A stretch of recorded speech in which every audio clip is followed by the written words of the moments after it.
kingdoms collapse. Now anarchy reigns. You want it, you got it. Now anarchy reigns. What's going on? You're listening to or watching another episode of You Want It, You Got It. Today, my guest is Mr. Jason Dietz. Jason, how you doing today, buddy? Doing great, Russ. How you doing, bud? I'm doing real good. I don't even know where to start with you because you've done so much stuff in your life. You know, you're a very cool dude as well. Let's just start real quick. You're originally from the D.C., Maryland area, correct? That is correct. Yeah, born and raised. Oh, so you were getting involved with some of the OG punk rock back then, huh?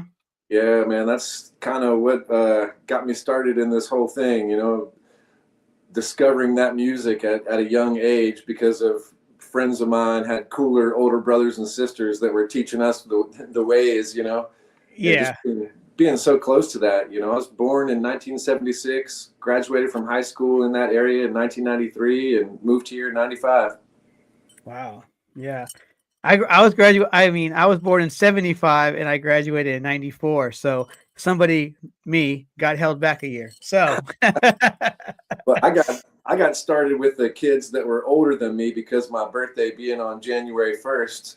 So I was always a year younger than everybody in my class. Gotcha. Yeah. I was supposed to start because my birthday is November of 75. And I started school early when I should have, I guess, but I moved a lot and I just wasn't ready for school. So they held me back at the very beginning. They held me back at the start, man, kindergarten. Oh, man. I guess I wasn't good with nap time or some shit, but so growing up in that area, though, you said you got, friends that had cooler older brothers, that's how you found punk rock. What were some of the first things you remember finding? Minor Threat was the first one. And that was, man, I correlated to this. The kid's name was Jim Bowie, and his sister was like the cool punk rock chick. And, my high school was so small. So, if somebody was different in the school, everybody knew, I graduated 68 people, but his sister was just the coolest chick in school. And we were into music, we didn't have phones or anything else. So after school, we'd go in and look at her tape collection and see what she was listening to and borrow stuff. And we found the Sex Pistols and Minor Threat. And the Minor Threats would just kind of change me. And then after that, just discovering things and the Bad Brains and, anything and everything, Discord Records from back then, Shudder to Think, the Holy Rollers, Gray Matter, all those bands. Yeah, you just said Gray Matters. I was talking with a dude the other day who's from North Carolina. He has a podcast as well. And we were talking about bands, and he mentioned Gray Matter. All right, Gray, may you say Matter or Gray Area? Gray Matter. Brad, okay. I was thinking Gray Area, but okay. I had never heard of them, and they're from the New York area. I had never heard of them until the other day, but it's like I always still find older music that's still, new to me, Yeah, me too. So the question is, did you ever go to the Discord house? I never went to the Discord house, but I did go to the old 930 Club, the original 930 Club on 930 F Street, and saw a bunch of bands back there when I was too young to be going to shows, really. Yeah. Tell our parents we were doing something else, find a way to get to the metro station, jump on the train, and get into the city. And my phone ring. I'm sorry, I got to turn my ringer off. Oh, get you're into good, the brother. city and go to the shows there, man. That place was legendary, It's moved to a different building now. Now it's a huge club, but I think the capacity back in the day was 199. And, it was just incredible to see some of those shows there. What was one of the most memorable ones you saw there? Lucy Brown. There was a band called Lucy Brown from that area that they tried, they were it was weird. They were like a funk metal band of sorts. Yeah. But, just their shows were just full of energy, and the vocalist had a heroin overdose, as, everybody did in the 90s. And, sure. The band became defunct after that, but, they were probably one of my favorites back in the day to go see live at the 930 Club. When did you start playing music? I started playing music when I was in fourth grade. I started playing the clarinet, and Okay. I played clarinet up until high school, and then I played saxophone, and I started playing bass, I think, when I was in either seventh or eighth grade, and then I started taking it seriously, I guess, probably by the time I was in like ninth grade. That's what's up, man. Were you in a band in ninth grade? I was. Yeah. My best friend lived across the street from me, and he coincidentally had been a drummer like his whole life. He'd been playing on drums. His dad got him a drum kit when he was like first grade, so he's been banging on them his whole life. And his brother was a bass player, and so there was a bass around. I wanted to DJ, man. I wanted to hook up turntables, Hell and yeah. I wanted to do rap music, and I just wanted to learn how to do that stuff. And Carl was like, "No, I just play my brother's bass," and it was over from there. I had no idea Yeah. what I was doing, but I hooked it up to a distortion pedal and just kind of plucked around on it and played on one string and made some cool sounds. But he was already an amazing drummer. But when we were in ninth grade, for a kid Wow. drummer, and I think that's what really inspired me and pushed me to learn, was that he was already so good, that I had to like catch up basically. Yeah. I didn't have a band back then, but we had a group of kids that we would say we were in a band. We all would say we played these instruments. We had a band name, but we never played a show. Yeah. So I guess it's like, it was like 5 or 6 of us that were like little skate punks, what I'm saying? But we were in a band, but we didn't play instruments. We just skated all day. So Yeah, and just talked about like the songs that you were going to write and yeah. Uh-huh. Yep. Yep. Talk about the shows we're gonna play. Yeah, exactly. I mean, that's kind of being in a band, Oh yeah, I mean, Yeah, because yeah. basically a band is just like a bunch of dudes hanging out, right? So Yeah, exactly. I remember my very first time, I recorded a song. I was in, once again, a group of friends that were in a band, so we all picked our instruments, but we didn't know how to play it. We didn't know the idea of the song. We rented out this studio space for $100 for like 2 hours in California at the time, and this was like '93. We all go to the studio. The guitar player's like, "All right, guys, this is how the song goes. This is what you're gonna do here, here, and here." So we did it. We recorded the song, and we get done with it, and we listen to it back, and they're like, "Hey, Russ, man, drums sound good, but you didn't hit the kick pedal." And I was like, "I didn't feel it needed it on this song." And years later, then I realized, no, the kick drum is like needed in a band. Yeah, absolutely. But yeah. So what was your first band called? Source of Error. Okay. SOE. And yeah, it was me. My buddy Carl played drums. Dave played guitar, and Howie sang. We practiced every day after school that we could, and our only show was the high school talent show. Oh, nice. Yeah, that was. How'd y'all do? I don't think that we won anything, or even placed. We were kind of trying to be a punk rocky kind of alternative-y band. Yeah. Yeah, and I think we played one original song. We played "Waiting Room" by Fugazi. Oh wow! In ninth grade? Yeah, ninth grade, and we played a "Mountain Song" by Jane's Addiction. Oh wow, that's pretty badass. Yeah, it was in November of '91. Wow. In ninth grade, I wasn't even thinking about being in a band, or that it was a possible thing, because you see movies and whatnot. But then when I was living in Germany in ninth grade, the senior dudes had a band. They're called Bob Jones and the Serial Killers, and they were kind of like Weezer-ish style before Weezer was a thing, I guess. Okay. Pretty interesting. And when I saw what was it, Green Jelly? They had an album called Serial Killers, and I thought that's who they were when I moved back to the States. And I was like, these dudes did move back to the States and become fucking somebody, but totally was not the same band. So, so you fiddled around that area for a while. What brought you to Murfreesboro? I was going to school in Maryland, and I kind of wanted to just move away. And my brother was going to school here at MTSU the year before I moved here, and I came here to visit him a couple times.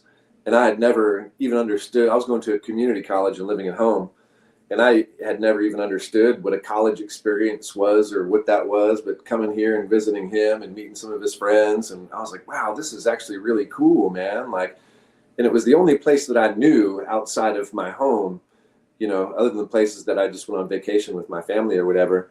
And I was like, man, that seems like a really cool place. College is more affordable there than what I'm paying to go to school at the community college in Maryland. And like I said, I visited a couple times, and he actually moved back to Maryland, and I moved here in '95 to go to school for a recording industry. Yeah. Is that something that you've always wanted to do, or like over the years and being in bands, just like, this is something I want to do? I originally went to school because I thought I wanted to be a music teacher, Okay. and I loved it. And it seemed like way more work than I wanted to put in, because at the end of the day, I still wanted to like be in a band and play music and try and figure out how to make that work. And it was like, Yeah. I'm going to try to make that first, and whatever I do is just going to supplement trying to do that, And I was interested in recording. I had a 4-track, and I loved it. I was making all kinds of crazy, weird stuff on 4-track, and I was like, you know what?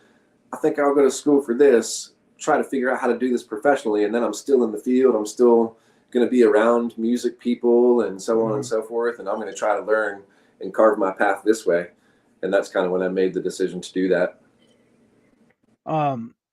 When you were going through MTSU for music, were you in bands at that time? I was. Thankfully, when I moved here, one of my buddies, like I said, my brother had moved home, and one of my buddies that I grew up with in Maryland, he was living in Connecticut at the time, and he was actually, I called my mom to tell her I made it to MTSU, and she's like, well, Greg just stopped by the house, and he said he's on his way to go to school with you. And we didn't have cell phones or anything back then. Yeah. He lived in Connecticut, and he just like popped in to say hi to my mom and said that he was moving to Tennessee too. He didn't even tell me, and then he showed up there, and we spent college together. But besides him, when I was there for orientation, that's when I met Jim Velocic, and we became buds instantly. And I think we almost became roommates. I think he was probably wearing a Discord shirt. And then I just started talking to him or whatever. And we almost became roommates. And then Greg came down, and then Greg and I were roommates. And then through Jim is, just making friends at school, we met Andrew and Ryan, and that's when Serotonin was formed. Serotonin. Yeah. So that band I was introduced to in like the 2000s. I guess a little later than when you guys had started, but that band, you guys did some touring with that, huh? We did, man. It was back in the days of just the band in the van and a folder full of printed out MapQuest directions and yeah, right. No phones. I think Jim had a phone. Maybe later in it, he had like a bag phone, like a car shit. phone. Yeah, old school. But yeah, we toured, and back then, I want to say we started probably playing shows in 96 or 97, and Ryan and Andrew were from Atlanta, and they were connected with somebody in Atlanta that was putting on shows with bands like Converge back then, and Reversal of Man, just a bunch of dope like hardcore bands, and these house shows were huge in Atlanta. Yeah. And then they kind of like a DIY spot. But anyway, we were going back and forth to Atlanta playing shows because they already had that connection there. And then through that connection is how we ended up, touring with Piebald, touring with Jesuit, playing shows with Converge, and so on and so forth. And just kind of meeting all those people through that connection in Atlanta. And then, everybody, one person in that scene, like I said, it was before cell phones, and really, not everybody was even really using the internet. You were picking up the phone to make calls and book shows at people's houses, messages. Yeah, it was definitely a different time. We were using dialers. I don't know if you remember the dialers to make phone calls. So it would sound like, are those the ones that made it sound like you were putting the money in? Yeah, exactly. Yeah, It made it sound yeah. like you're putting the money in, and you get your free phone Yeah. call on tour, and Yeah. yeah, it was a That's completely different days of touring. But we for a band of four, we started as a four-piece, and then we became a three-piece. But of four dudes in college trying to get through college and whatever, and touring on our breaks and doing what we did, I feel like it was pretty remarkable. And making the connections that we did and having those experiences together as brothers. It was a really, really good time in college.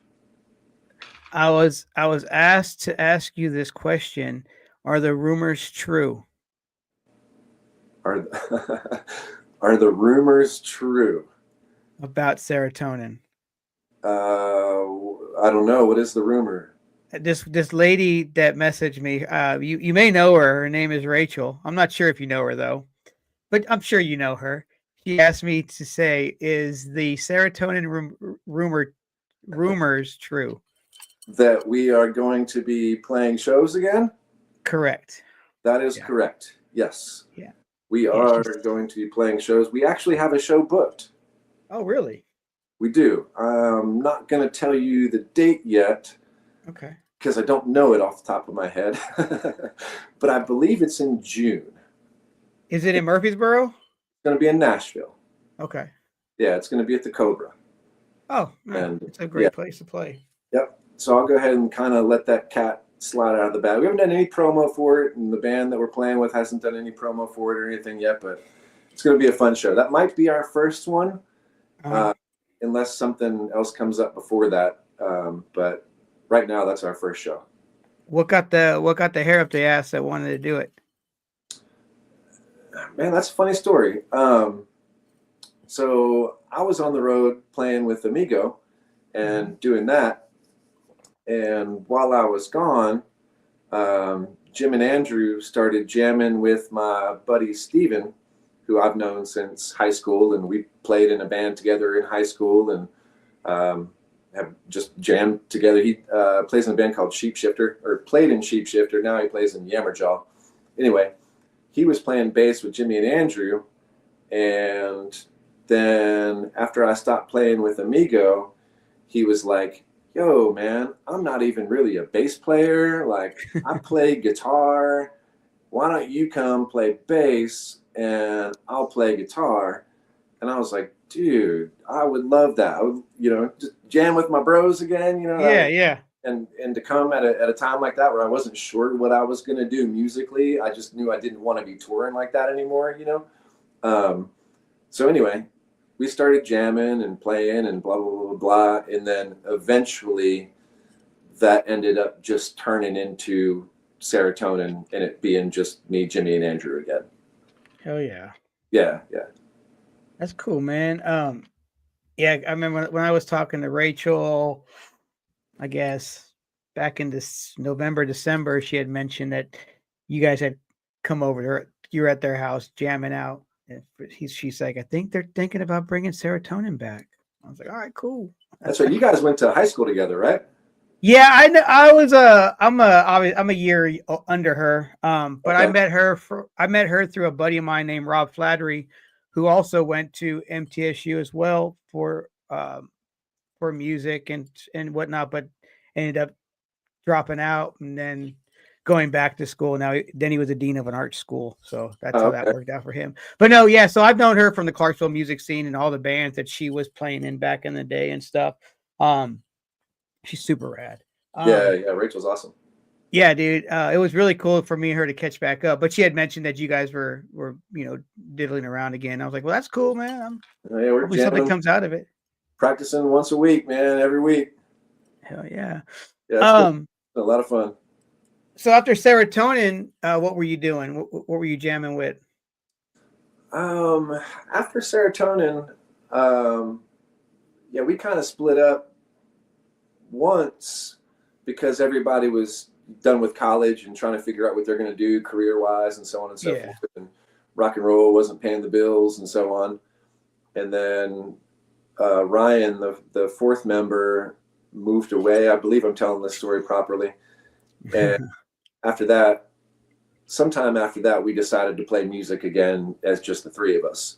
And then Jim had some kind of wrist surgery where he was basically, the doctor was like, man, you can't play drums anymore. Like the impact is going to damage the or reverse the surgery that we've got to do on you.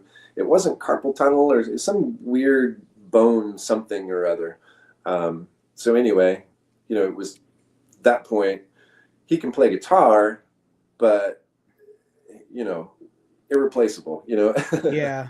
So the thought of getting another drummer and having Jim just play guitar or whatever is like, okay, well, I guess Serotonin's going to be done or whatever. And then I started playing with a band called Menlo Park. And then I just kind of hoard myself out, man, with like anybody in town that needed a bass player. I didn't care. I was just like, whatever, let's go, And I mean, I was playing with this band called the Del Giovanni Clique, which was kind of like a funky hip hop kind of band. All right. I was playing in the Fluid Ounces, which was one of those bands from Murfreesboro back then. Yeah. I was playing with metal bands. I was playing with Autumn Morning. I was playing with Unsound, 7 Days Divided. I was doing the silly wife beater stuff. Yeah, that's was Wife Beater before Serotonin though, or was that after? It was kind of during. I started that in college. And that was just a silly concept of like making hardcore songs where the lyrics were absolutely ridiculous that you just didn't know what I was singing about, because you couldn't understand me anyway. Yeah. And, my buddy Greg wrote most of the lyrics, and it was just silly. So my theory behind that band was like, let's just do that every once in a while for fun. Like anybody can be a part of it. Like whatever, we'll play 5 songs, show over, and whatever. And then it just turned into an absolute spectacle. But it was fun. I don't think it'll ever happen again. Some of my friends that did it, I mean, sometimes we'd have like 5 or 6 guitar players. I'd just like tell people to show up with a guitar and sure, you play, whatever. Yeah. Everything's in the key of E, man. It's gonna be just fake it till you make it. But I have a flyer with Wife Beater on it actually from Clarksville. The show that never happened. It was supposed to be happening in 1998. A buddy of ours had passed away, and we were going to be doing this benefit show, right? And the benefit show ended up tanking. It never happened, but it was like I was looking at the flyer about a month or so ago, and I was like, "Holy shit, Wife Beater was on this, or supposed to be on this show." And it was just a bunch of bands from the area, Wife Beater, Fresh Dairy, Sizzling Happy Family, like all those older '90s bands from the area, I think we did end up playing Clarksville at some point. We went on a little tour, and we played somewhere in Clarksville. Well, did you play Clarksville with Forget Cassettes? I don't think so. I forgot about Forget Cassettes too. Well, that was later. That was like 2007, I think. And I forgot about Today Is the Day too. I played with Today Is the Day during the Serotonin times, like in '98. Were you just filling in? In Today Is the Day? Yeah. No, I was. That's a crazy story. The short version is that Steve, my cousin, Steve lost his band, and I was friends with him, friends through friends or whatever, and he was looking for a drummer. He was recording Serotonin, so he was looking for a band because he lost his band. And I was like, dude, my cousin's an amazing drummer. He lived in Ohio, and anyway, my cousin came down to play drums with Today Is the Day. And then Steve asked me to play bass, and I was like, okay. And then it became a thing to where, if I was going to be touring with Today Is the Day, I couldn't play with Serotonin anymore. And I was like, what should I do? I don't like Today Is the Day. They're about to tour with Helmet and the Melvins, and I'm like, oh man, this is like dream tours for, a 22-year-old back then, and I just decided to stay with Serotonin and stay with my homies, Yeah. Keep doing what it was that we had started. Yeah, I mean, because you never know. I mean, it could end tomorrow, but then again, it could keep going, and you don't want to miss out. Yeah, exactly. And I don't feel like I missed out on anything at all. No. I never played a show with Today Is the Day, but I did record demos for Temple of the Morning Star, and I've got some video or videotape of us practicing at the Serotonin rehearsal space. Nice. Was that band? So they were based out of Murfreesboro, Nashville. Today's the Day was Nashville. Yeah. Nashville. Yeah. So I found out about you obviously late 90s, early 2000, just from jamming around the Murfreesboro area, and then my band recorded with you 2 different times, and I remember one of the times we were recording with you introduced me to 2 new bands. Obviously, one being Tony Danza because you were recording the demos at the time, and 2, an old band called Judd. You had all your 7-inches underneath the couch in where your console was at. You pulled out this thing and you're just showing us some old hardcore shit you had. And back then I was just like, oh, cool. But now that I remember what some of the things I saw, I'm like, holy shit, there's some badass stuff in that collection. But Judd was the one that stuck out the most because you were like, if you've never heard this, just go home and look them up, find them, and you'll be pleased.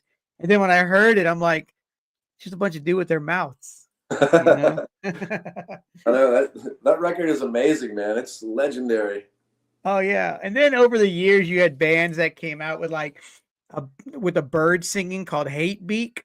Oh yeah. And it was like Hate Breed, but it said Hate Beak. And then there was a Canias, which was a bunch of dogs barking. It was members of Most Precious Blood or Indecision.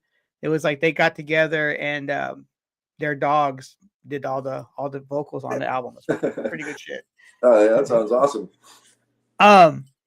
So in your Twin Oak production days, which is the studio which you call home, what was one of the first bands you recorded? The first band I recorded was Tony Danza. Really? Yep, that was the first band I ever recorded. I was recording a lot of like local hip hop artists, and that's kind of how I was getting my hands dirty on just learning how to do it. Basically the artist would come in with their beat, and I was learning how to record vocals and mix vocals into things, and getting paid small amounts of money to do it, but learning at the time. And I was busy doing that, man. I had like steady clientele. Every night after I got off work, I was at home recording rap artists till 8-10 o'clock, and then going out and getting drinks after that.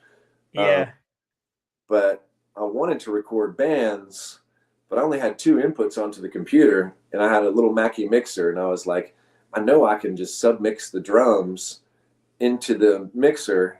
We'll just record drums, like live to 2-track basically, and then we'll overdub everything else. So the guys played guitars. I didn't record them, but they played them, in time with the drummer in the headphones.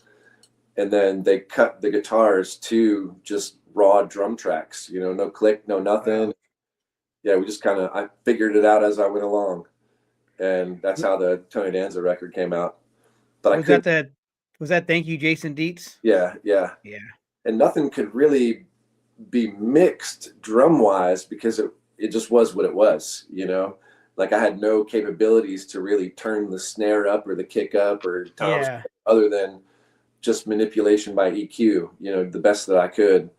But for what I had, I feel like that record turned out pretty all right, And I was like, all right, I'm going to start doing this with a couple other bands, and then just kind of started making my way around doing that and slowly upgrading gear and so on and so forth. And then getting some help with gear by a couple friends, giving me things or loaning me things or whatever. And, just eventually it became what you see behind me.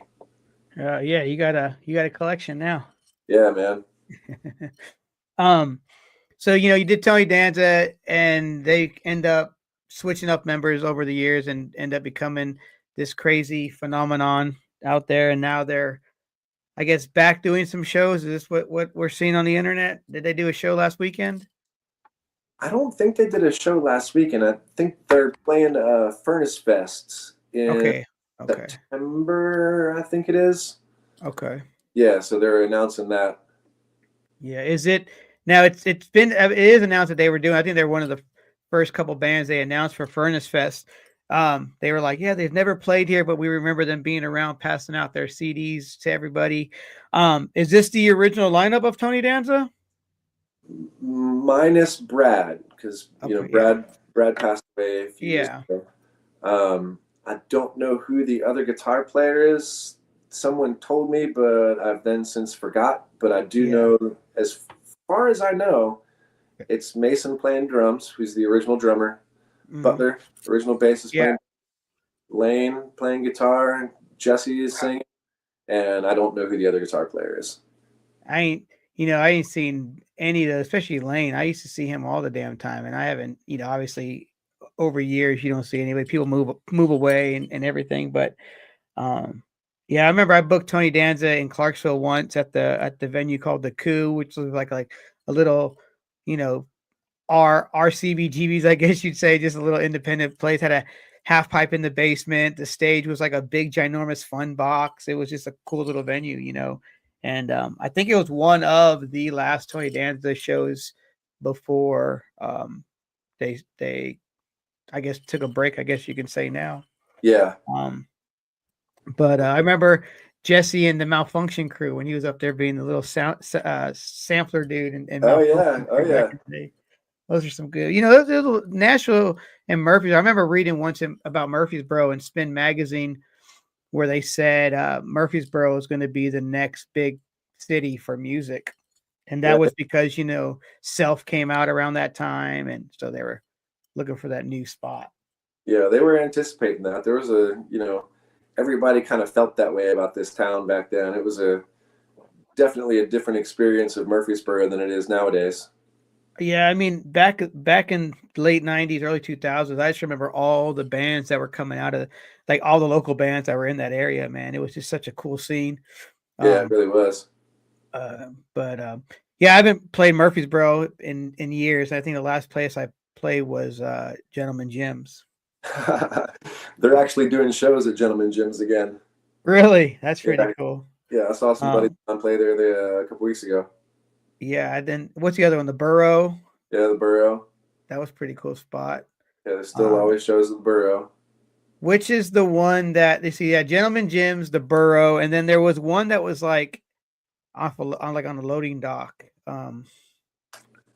Was it remember.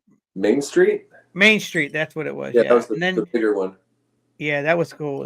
We played there too. But back in those days, a band from Murphy would like call us up, like, "Hey, what are y'all doing tonight?" We're like, just sitting around getting drunk, and they're like, "You want to come to Murfreesboro and sit around and get drunk and play music?" And we're like, "Packing up. We'll see you in about 2 hours," and then we go down and just play a random show. So you've done, like I said, you've done a lot over the years. The last project that you were working on was Amigo the Devils, and you were with them for how many years?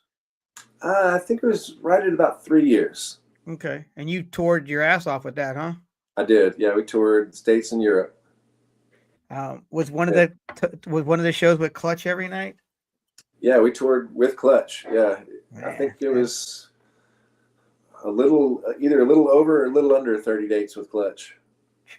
That'd been great to see that every night. Man, I'd literally watched Clutch every night, and I would get with Dave, the tech, and check out the set list before the show to kind of like estimate what time that I had to be back over there. Because I'd go out and talk to fans and stuff and kind of grab a bite to eat when we were done or whatever. But I was like, all right, because they switched up the set list every night, so I was like, all right, what's Clutch going to play tonight? Which songs do I want to hear? So on and so forth. And I had such a good time with those guys, man. And being able to just walk in front of the barricade, in the camera pit and just sit there and watch Neil sing, I'd sit down on the ground, so my head's not in everybody's way, and just watch the show from down there or just around the side of the stage, and they were so influential to me when I was a kid. Just they're Maryland boys too, Yep. And, I just had a lot of history with those guys as a kid, so it was really cool to be on that tour. Them and Hatebreed played Clarksville back in 20 2018 or 2017. It was whatever the off dates were that they were playing for with Dropkick Murphy. So they had like an off date. So Hatebreed and Clutch played Clarksville, which blew my fucking mind to have those two bands playing in Clarksville, Tennessee. I was just like, holy shit. And Dude, that's awesome. it was epic. Yeah. You know, Where was and that show? there is a venue. It's a bar club thing that's on the edge of the interstate called O'Connor's. Okay. And they've had bigger acts there. They had David Allen Cole there, and they've had other bands like that. But to see those two bands, for me to see Clutch and Hatebreed, but then I also got to see a few months back. I got to see before the Hatebreed show was Bullet Boys, Enough's Enough, Fozzy, Chris Jericho's band. But you played the Warehouse in Clarksville, right? Yes. Yep. Okay. Well, that venue is no longer. It's been closed down now for going on 3 years, which is sad because the building's still sitting there. But the last 10 years, man, Fear Factory played there, fucking Death Angel, Crowbar, yeah, POD. Like, we got some bigger bands coming through Clarksville. Right when we start getting all this traffic with these bigger bands, both venues stopped doing shows. So, damn. Yeah. But we got an arena now. So we had Breaking Benjamin here last year. So we're getting somewhere again. There you go. I haven't been up that way in a minute, man. Yeah, it's hell, I live here every day, and I drive around this town. I'm going, where the hell did this come from? Because it's always built. It's growing and growing, Yeah. With the college and with the military and whatnot. But the music scene here is really, really good. What do you think about the music scene currently in Murfreesboro? Man, it's hard to say. Like, I'm a little bit detached from it, just because most of the pulse of the music scene in Murfreesboro is happening at the house shows. Yeah. And I try to get out to those as much as possible, but I'm pushing 50 years old, man. Yep. Going to a house show for me is just a different situation. I do it sometimes, especially during like the what's that festival that they do here? The bicycle one. Yeah, I'm drawing a blank to the dang name of it because I tried to think of it. It would have came. We have one in Clarksville called Tour de Ville.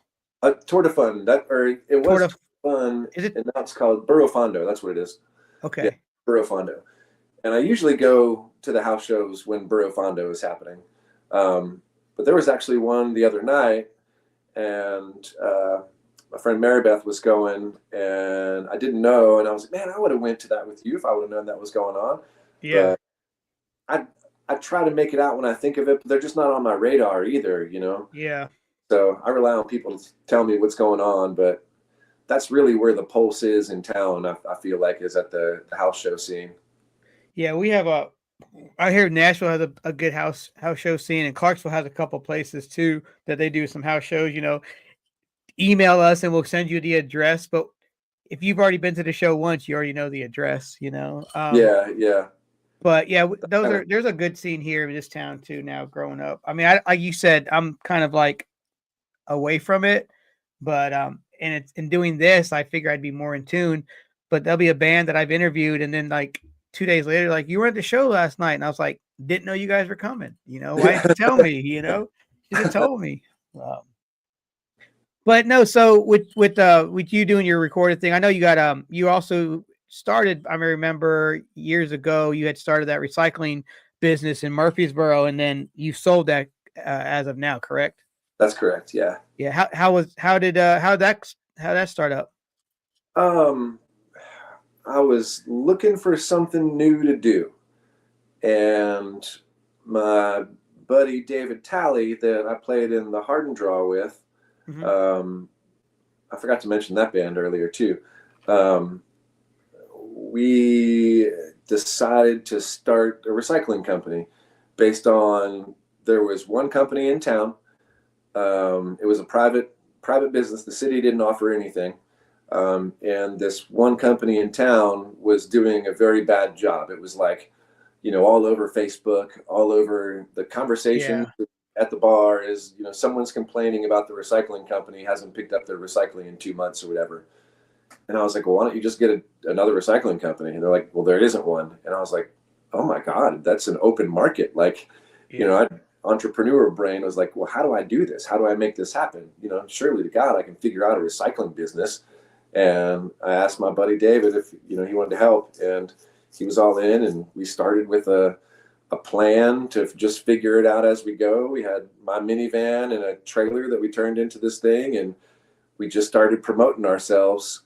And slowly we started getting customers, and we're going around town just flying like it's a band show, you know, like putting up recycling flyers in like the hardware stores and leaving stacks of things at Kroger, just being like, hey, or at Sprouts, the grocery store. I was like, hey, is it cool if we leave these here and advertise our business? And they're like, yeah, absolutely. So, you know, people were going in and taking them, and people were slowly signing up. And then Christmas time, I forget what year it was, maybe 2017, 18, I'm guessing.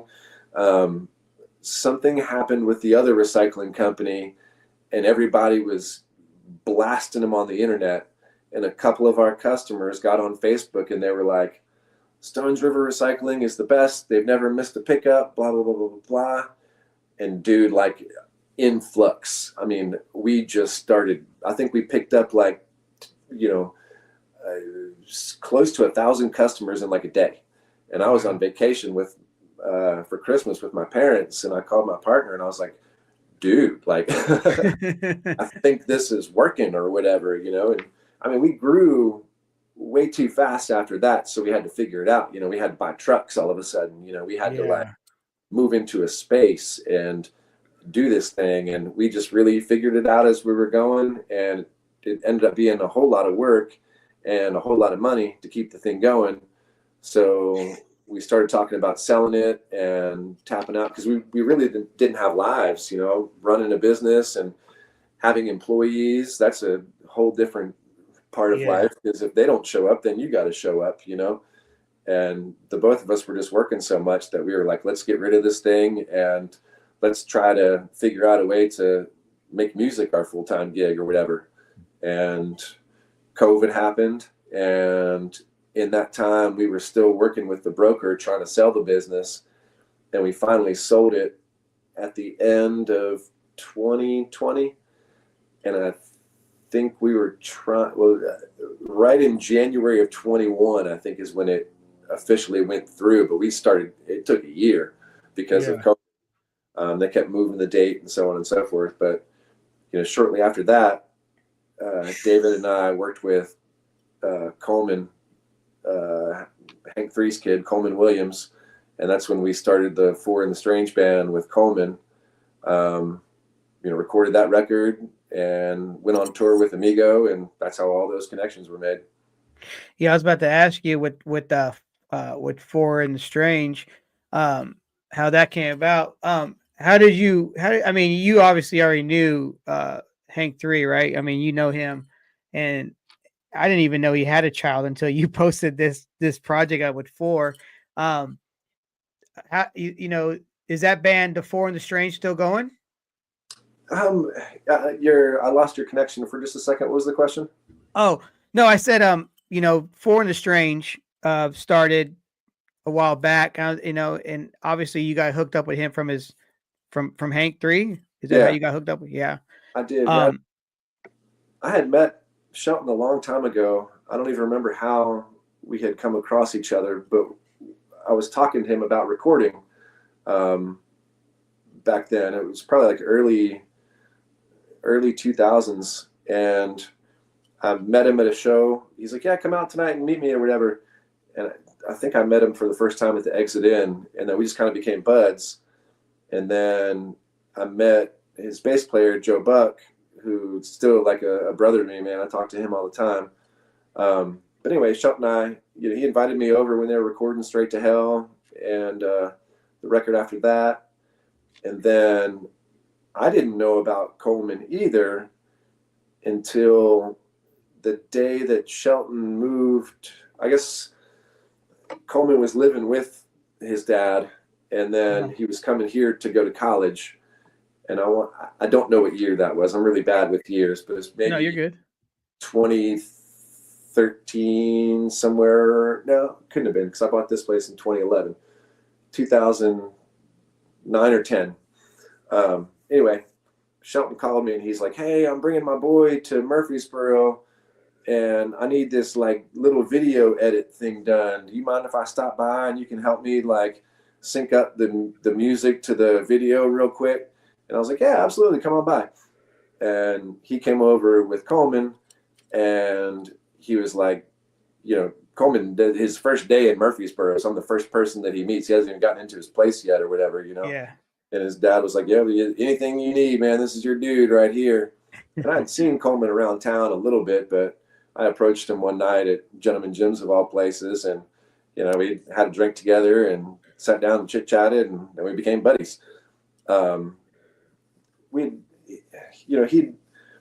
I started hearing Coleman kind of pluck around on the guitar for the first time in like 2000, right before we started making music with him, you know, and he came over and kind of showed me something. Me and Tally were like, hey man, you want to like try to do something? And like, you got a really cool voice. Hear you sing karaoke and whatever. And he showed us, you know, one of his songs, and we were just like, all right, yeah, I think we can turn this into something, man.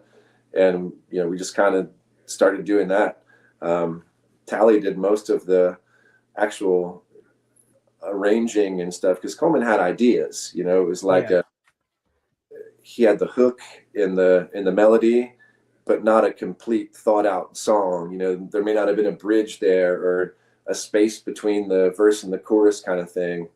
And, you know, Tally was really good with helping Coleman turn those things into songs, which was, it was a learning experience, a record for sure. And there's a lot of things that I probably would have done differently on it, and so on. But for what it was at the time, I think that we made a really good record. Is that project still in existence? It is, yeah. Coleman's got a new band, and as far as I know, they're still on tour. I think they're actually going overseas this year. Oh yeah, that's cool, man. That's cool. What's one of the proudest moments you've had as a bass player? The proudest moments as a bass player, all of them, man. Like, you know, I'm thankful to be there. Any chance that I've ever got to play with anybody, or you know, collaborate or create with anybody. It's hard for me to pinpoint like a favorite experience or a favorite stage or any of that. They're all so uniquely different, and memorable in different ways that I don't know. I think just the overall experience of doing that is my favorite, you know. Not specifically one specific place or one specific band or whatever. Yeah. You had mentioned the Hard and Draw a while back there. Talk about that for a little bit. Like, so Aaron was in that with you as well, correct? Yeah, absolutely. I don't remember again what year that started, but me and Aaron wanted to play acoustic music, and I think our intent was, we had a little bit of extra cash, and I found an upright bass at a reasonable price. And I mean, we were listening and going to Muddy Roots and listening to Hank 3, and like, man, let's just do some stuff like that. That sounds fun. And we don't even have to like book shows. We can just show up with our instruments and just play or whatever. And Aaron got an acoustic guitar and a mandolin, and then we just started kind of fooling around. And David Talley had a song that was really, really good. And when we played it, it felt really good. It sounded good. It was hooky. And we were like, wait a minute, let's keep doing this for real. And in the original lineup, we had two acoustic guitars, mandolin, accordion, and lap steel. And we did that for a few years, and then that kind of fizzled away and changed. We did a record. We tried to like overproduce the record. I'm for that, you know, like even if we don't have drums live, they can go on a record, you know, whatever. Yeah. It's two different worlds, two different listening experiences. And we had a producer on the record that wasn't a member of the band, and maybe made some judgment calls on things that other people didn't agree with or whatever, and people's parts kind of got cut from the record. And it overall, I think sonically the record was good, but I think some stuff just got cut or whatever, you know. So then we went through a lineup change. No hard feelings to anybody. It just wasn't what people wanted to do. You know, those people are still dear friends of mine. I love them to death. So then we went through a lineup change, got some new people. The sound kind of changed. We became a little more rock and rolly, country-ish, Americana-y, and it just kind of evolved into a different band. But still, you know, with wonderful people, and we created another record together with the same producer, who's the bass player from Okro Medicine Show, and nice. I think he did a wonderful job on our second record, and it was the Hard and Draw was a great experience, man. It was a good learning experience for all of us because we really were writing, you know, our own parts and kind of working together on the thing. I think David and I really had, I feel like, the ultimate say in things, and it was mainly our decisions as to how things were going to go sonically and musically and so on. But I feel like everybody contributed really, really well, and everybody, myself included, learned a lot about playing and playing with people and organizing things and so on and so forth. That band was a great learning experience for us and made lifelong friends from it, you know. Do you attend Muddy Roots just about every year? I try to, yeah. I've been, especially this past couple of years, you know, every year. I'm going to go again this year too. There was a stoner rock band from Clarksville that played a couple years ago. It actually might have been the first year not the first year they did it, but did they skip a year because of COVID, or did they do it during COVID too? I don't think they did do it during COVID. Yeah, it was either 2020 or 2021. A band from Clarksville called Ritual Caster. They played there, and they didn't have, nobody knew who the fuck they were. And after their first little introduction of their intro to their set, people just started flocking into their tent, and they got a good reaction. They're really cool dudes. That's awesome. Here's a band that I meant to ask about, and I'm going to ask now. My Undying Love. I forgot about that band. Yeah, there's always, you know, or there's probably more that I forgot about too. Yeah. Wasn't Preston in that band? Yeah, Preston played drums, and Pat was the vocalist. Yep, old Pat. Jay was the guitar player, and I played bass. Did Jay have red hair? He did, yeah. Okay, yeah, I remember now. I do believe that Preston and Pat still work together, but man, that band, like, I thought that we were good. They wrote really good stuff. You know, I was just a bass player holding down the low end. Yeah. But Preston was networked somehow at the bigger venues and associated on, I don't know how, but he was booking shows or affiliated with booking shows at the Muse and that bigger one. Next Gen? Yeah, I can't remember what it was called back then. But, you know, we ended up playing with Killswitch Engage and Shadows Fall. We played with Poison the Well. Oh, you're talking about Blue Sky Court. Yeah, that's it. Yeah, Blue Sky Court. Yep. We played with Poison the Well. There was several cool bands that we played with. Just happens. It's all about who you know. And Preston was able to get that band on some really good shows like that. So usually when we were playing, it was a pretty big deal. Were you in that band the whole time? I don't remember. I don't remember if I'm pretty sure there was a bass player before me, or if there wasn't a bass player before me, then there was, they already had the songs, but I can't remember. And then I don't remember what happened after I stopped playing with them. Yeah, I don't remember much after that either. I know because Preston was also in a braid too, right? Yes, yeah. Yeah. Those are some good dudes right there, the braid guys. Oh, 100%, man. That was a great band too. Yeah. Oh yeah. You know, Oh, when we Taken Under played Atlanta one time, we didn't even know they were playing down there. We had played this place. It was like some little like Jamaican venue, and it was right next to Georgia Tech. And so we go in and we're playing, and they're like, "Oh, there's another band upstairs playing." So we get done with our set, get our 2 beers that a piece that we played for, driving to Atlanta for beer. Go upstairs, and it's fucking a braid. We're like, "Oh shit!" So we partied it up with a braid that night. So that was cool. was it an actual venue or was it kind of like Yeah, it was. Well, I don't know if it was like it may have been like a Muse type venue. You know what I'm saying? Not like a it big wasn't under the name. couch, was it? No, No. if you said the right name, Uncle no, Uncle Pleasant was Louisville.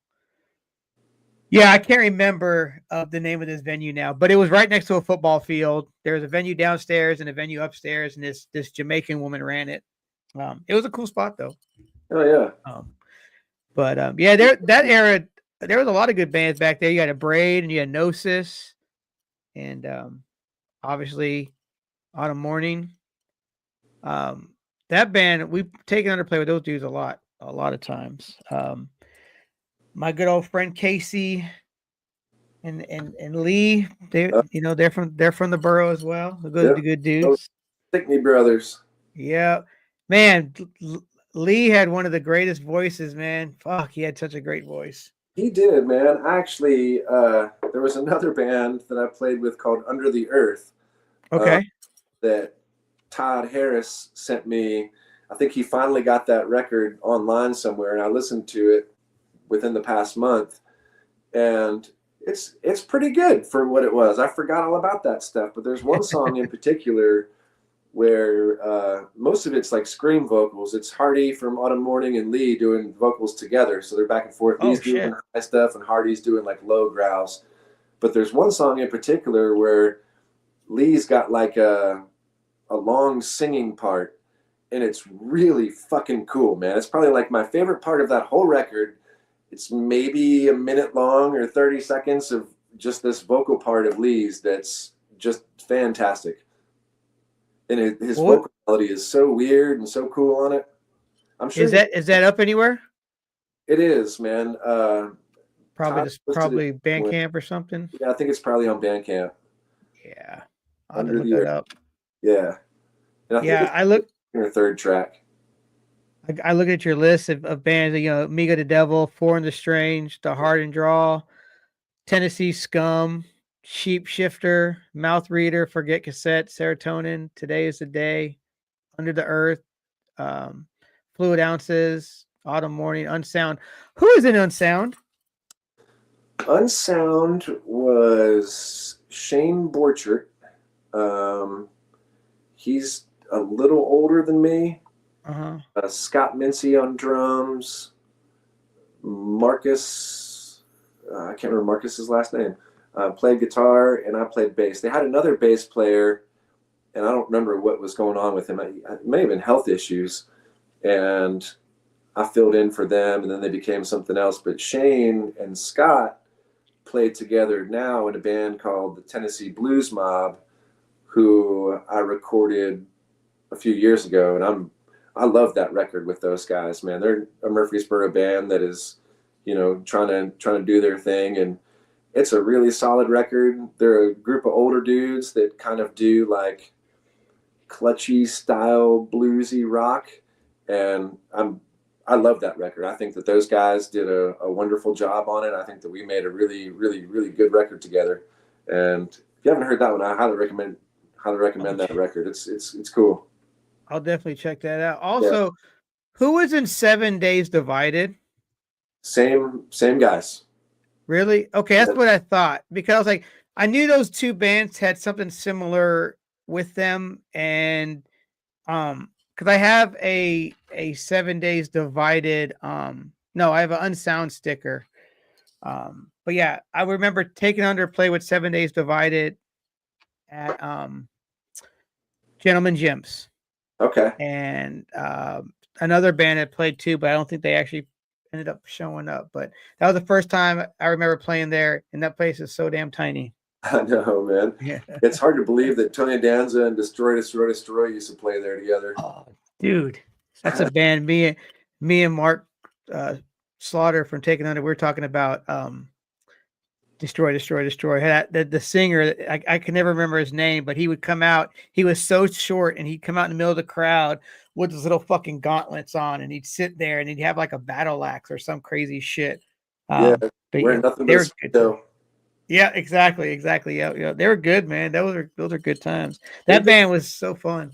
They did a reunion show at the East Side Bowl several months ago with the Proto Men, and it was amazing. They absolutely killed it. It was wonderful, and I actually ran into Lane and the Danza guys at that show. Wow. So the Proto Men, were you ever in that band? I was not. Yeah, that band. It's one of those bands I'd never heard of, and then late after all their music had already been out, I got into them, and I'm like, wow, it was pretty interesting stuff coming from that area. It's good really music. Cool. And John Judkins, who played in the first incarnation of the Hard and Draw, he plays guitar for the Proto Men. He also plays in Wake, and John's amazing, man. He does all kinds of stuff. Highly respected musician. Yeah. You were talking about Americana and stuff like that. Check out a band from Clarksville called Still Moves. Okay.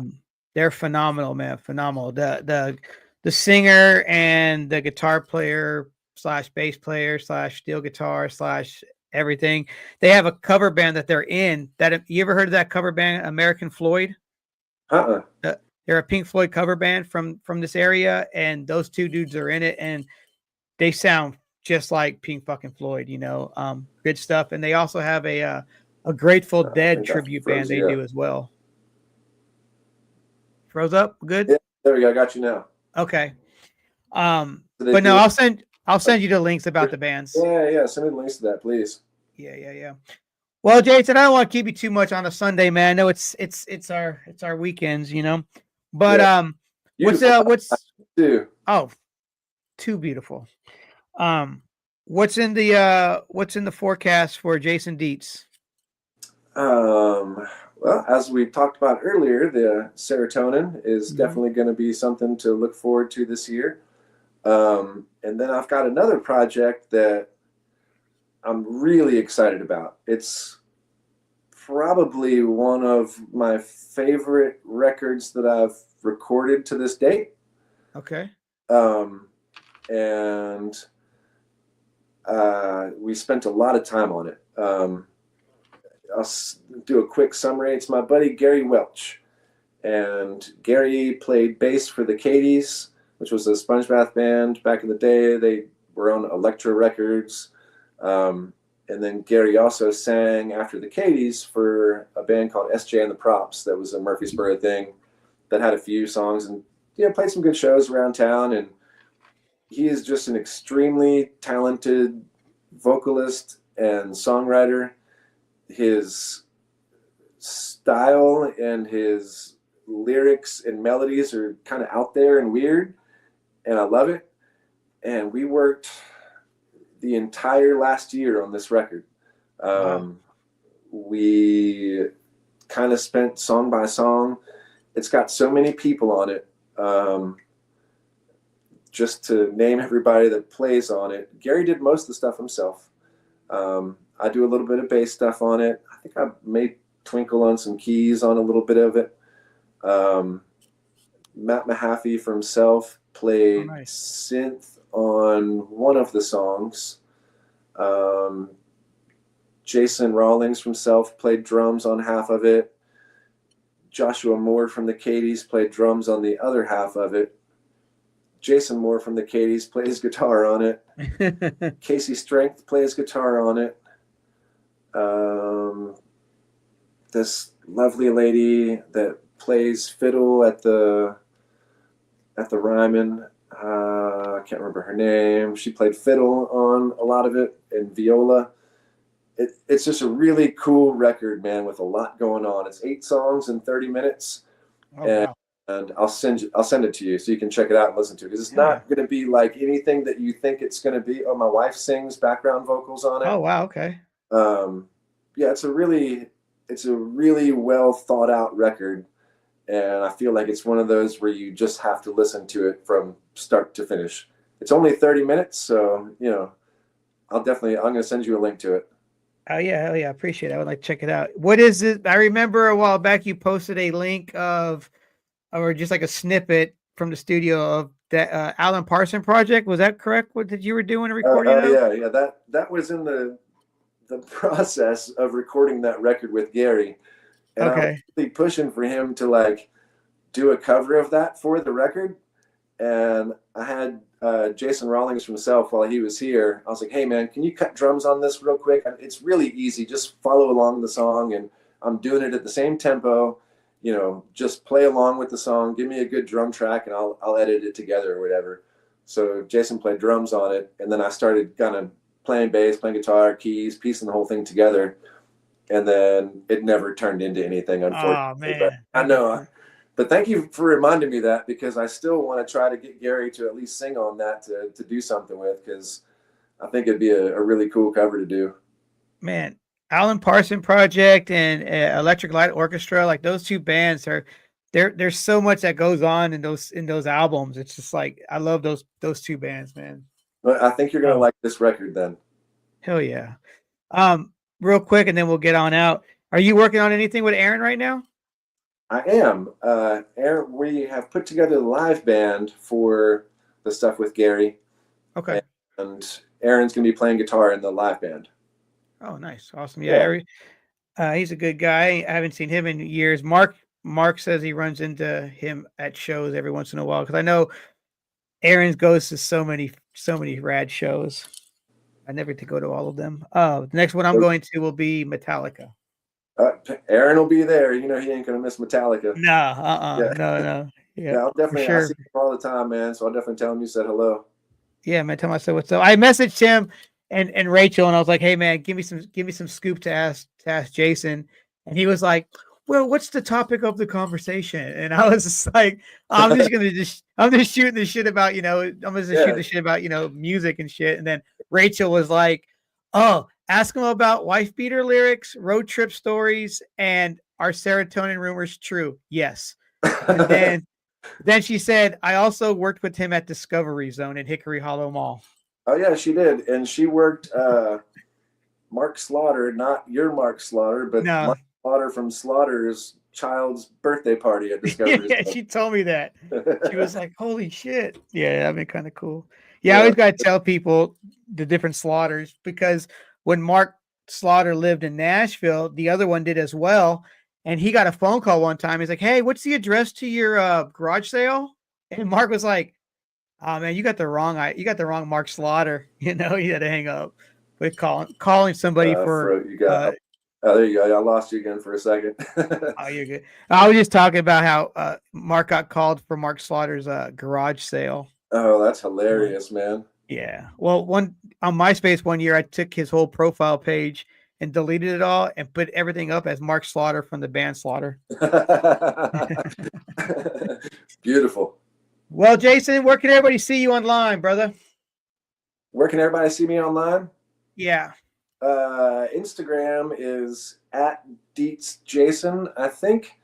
Dietz Jason, and jasondietz.com. Oh yeah. It's been fun, man. I appreciate you taking your time out to chit chat for a while. We'll have to do it again sometime. Yeah, absolutely, man. Nice to keep in touch with you.